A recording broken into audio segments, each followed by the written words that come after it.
need two-bedroom, but I like to mix it up. So I also have cats, and it's a fallacy. I tell everybody, if you think that shelter dogs are not going to get along with other dogs or cats, and I have a menagerie of animals in my house. Not only do I have dogs and cats inside my house, but I also feed stray cats, and everybody gets along. So I am living proof that it's a fallacy, that you cannot mix, different types of animals, and we're all very happy. We all live very happy. And you have a day job. This isn't Yeah. your priority. Unfortunately, I have a day job because I need a paycheck.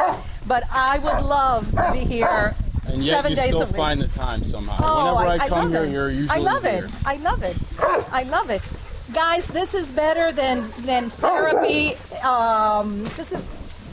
Yeah, I would recommend stopping by even if you're not ready to get a dog yet. No, just to see what's it. going on here. And they give you, people say all the time, "Oh, Maria, you're such a good person. You come out here and you put so much of yourself in here."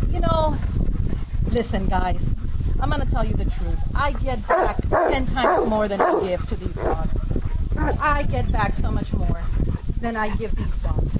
They are so grateful, and they're so loving. It doesn't matter if I've gained those 5 extra pounds, or if my hair looks horrible, or if I'm older. It doesn't matter if you have wrinkles, if you're having a bad day. These dogs just cheer you up. This is why I do it. I do it because I love the dogs. They make me. They're ready to love anybody they go home with. Yes. And plus, there's a huge need. And like I said at the beginning of this recording, you have a choice in life. You can be part of the problem or part of the solution. If you're part of the problem, then stop complaining about it, because you have not done anything to change it. And that's what I decided to do. I decided I'm not going to complain. I'm going to come in here and put the time and put my effort and try to get these dogs adopted. And in doing that, I've walked away with so much more than what I ever thought I would get back. So actually, it's a win-win. Just a little bit about you. How did you initially start here? How did you find out about the place? How did you decide to get involved? I had the empty nest syndrome. My son, he graduated. He moved out of the house. My husband has his hobbies, which I don't participate in. So I had some free time, and I wanted to do something. I gotta be honest with you. I'm not a big kid person. So I wasn't gonna do anything with kids. These are your kids, huh? These are my kids. And that's what you have to find. You have to find what your calling is, because when you do something that you believe in and you love, then it shows. It's so much easier to volunteer to when you're doing something you love. Yeah, I was just thinking, when I was in high school and volunteering, I didn't do anything this fun. No, I would have loved the opportunity. And so you find out what it is that you love, and be honest with yourself. Look, I don't like kids. So why was I going to volunteer with kids? That wasn't going to last long. And with the elderly, it just breaks my heart. It just breaks my heart.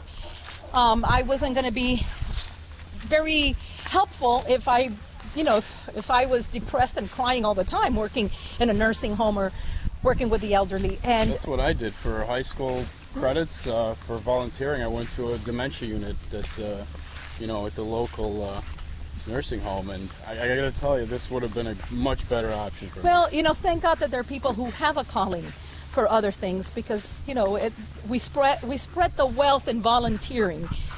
But I've always liked animals. And the funny thing is, I was talking I work in a law firm, and I was talking to one of the attorneys about my predicament, that I had some time and I wanted to get involved in something. And he told me that his daughter volunteered at a pet shelter.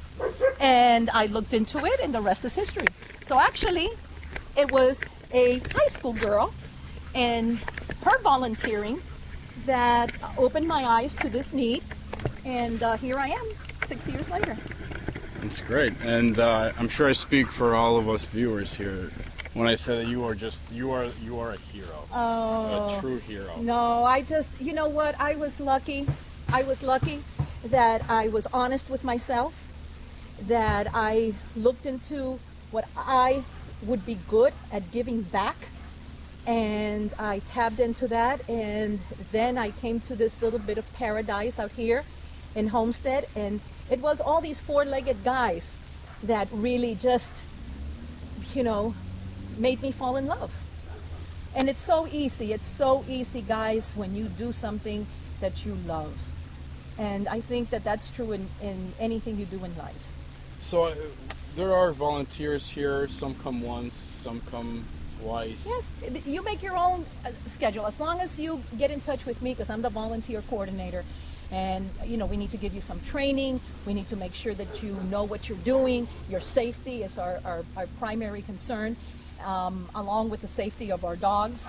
And so we need to make sure that you know what you're doing. That So once we get that going, once we know that you know the procedures and you know the rules, and that you're safe and you're doing okay, then you come and you do your own schedules, as long as it's Saturday and Sunday. And Saturday, the lady that works here, Susana, she's here from 8 in the morning to 5 in the afternoon. The best hours to come are from 10:30 to 5. And on so we're Sunday, not just throwing people in cages. No. You have to. You come through me. You call me. If you go to our website, my name and number is everywhere. My name and number is everywhere. You contact me. If I can't get back to you immediately, I will. But you hear that, guys? We'll help you. We're not just gonna. We're let not gonna you do whatever you want. Yeah. We'll protect you. You're gonna have to put up with me for a couple of sessions. I'm sure we'll manage. I'm so sorry, but you're gonna have to put up with me for a couple of sessions and listen to me go on and on and on how much I love doing this. So we give you some training, and then you do your own schedule. You call me and say, hey Maria, I can only volunteer the first and last Saturday of the month. I put you down so I know that you're coming. And the more you come, the better you get at what you're doing, and then you're showing dogs to people who want to adopt, and we give you a little bit more responsibility. And there's a lot of volunteers, I have to say, that walk away adopting dogs themselves. I'm getting close. So that's a plus too. That's a plus too. All right. Well, thank you for the tour, Maria. My pleasure. We appreciate it. Anybody that wants to do anything with us, please, you call Roman, you call me. Don't hesitate. I'll leave some phone numbers, email addresses, and the links. Yes. And visit our website. Born Free Pet Shelter. We have a website. We have a might Facebook. be under construction, from what I understand, for a little bit. Yeah, there's Don't one. get discouraged. Yeah, there's one up and running, but we're bettering that one. We're gonna have a much nicer one. I just want to let you know, I also have a link to your webpage on my website, lernerandpooch.com. Perfect. Should be right there. Anybody, I encourage you just to come out here, just to come, just to see, and then I'm sure you'll make a decision from there. And Come grab a mango off one of these trees on your way home. Yes, these mangoes are beautiful. And then we have the avocados. The avocados are still not in season yet, but after we finish getting fat on the mangoes, then we go for the good, avocados that are better for your diet. Gotcha. So come out here, meet me, meet Roman, meet the dogs. Come out, help. Let's help out. Come on, get out of those chairs. And it's easy. We're not carrying bricks. We're playing with dogs here. We want you to get dirty. We want you to sweat, get dirty, get on the floor, play with these dogs. Help us find homes. Thank you for listening to me. Thank you so much. Thank you very much, Maria. Thank for your you. time. Thank you you guys for watching. This has been Roman Lerner with Lerner and Pooch.